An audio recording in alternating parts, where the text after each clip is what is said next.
आज की मेरी वीडियो है कार्तिक मास का 35वां अध्याय। इस अध्याय में यह बताया गया है कि पाप और पुण्य क्या किसी को देने से ही मिलता है या अपने आप ही दोनों मिल जाते हैं। सतयुग में एक का किया हुआ पाप तथा पुण्य दूसरे को मिल जाता है। कर्म सारे देश को, त्रेता का ग्राम को, द्वापर का एक दूसरे को, कुल को मिलता है। परंतु कलयुग में केवल कर्ता करने वाले को ही पाप और पुण्य मिलता है। एक पात्र के साथ साथ भोजन करने वाले को पाप और पुण्य का आधा भाग मिलता है। दूसरे की निंदा करने वाले, सुनने वाले अथवा चिंतन करने वाले को भी पाप पुण्य मिलता है। दूसरे के द्वारा द्रव्य चुराकर दान देने वाले को पाप का भागी होता है। पाप तथा पुण्य उपदेश करने वालों को छठा अंश प्राप्त होता है। प्रजा का छठा अंश राजा को प्राप्त होता है। इस प्रकार शिष्य से गुरु, पिता से पुत्र, स्त्री से पति को छठा अंश मिलता है, परंतु स्त्री पति का आधा पुण्य पाती है। इस प्रकार बिना दिए हुए भी दूसरे को पाप तथा पुण्य का फल की प्राप्ति होती है।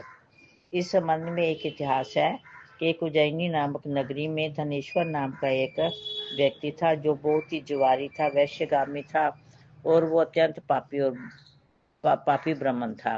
वो कई क्रय विक्रय हेतु नगरों में घूमता और वहां पर रुककर एक दूसरे को परेशान करता था।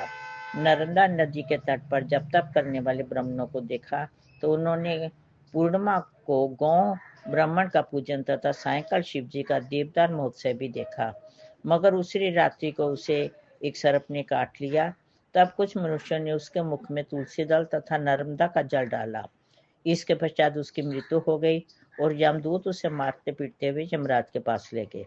वहां चित्रगुप्त ने क्रोध दृष्टि से उसकी ओर देखा और कहा यमराज से, महाराज ये बड़ा पापी है, इसने जीवन भर कोई भी अच्छा काम नहीं किया।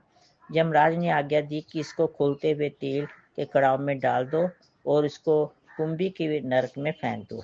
जब उसको खोलते हुए तेल में डाला तो तेल एकदम शीतल हो गया। जब ये बात यमराज ने सुनी तो वह भी बहुत आश्चर्यचकित हुए। उसी समय नारद मुनि ने यमराज की सभा में आ पहुंचे। तब यमराज के पूछने पर नारद जी ने कहा, धनेश्वर महापापी होने पर भी कार्तिक मास का व्रत करने वालों के सत्संग के प्रभाव में पुण्यात्मा हो गया है। नर्मदा का जल तथा तुलसी इसके मुख में छोड़े गए, विष्णु का नाम भी इसके कान में पड़ा, बस इसी कारण ये पाप रहित हो गया।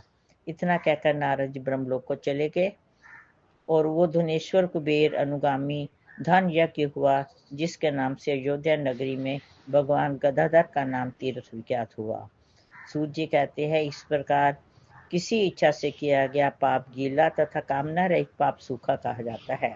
इस कार्तिक मास के प्रभाव से मनुष्य द्वारा किए गए गीले तथा सूखे पाप नष्ट हो जाते हैं। इसलिए इस प्रकार परमपिता परमेश्वर की कृपा से कार्तिक मास का यह अध्याय संपूर्ण हुआ।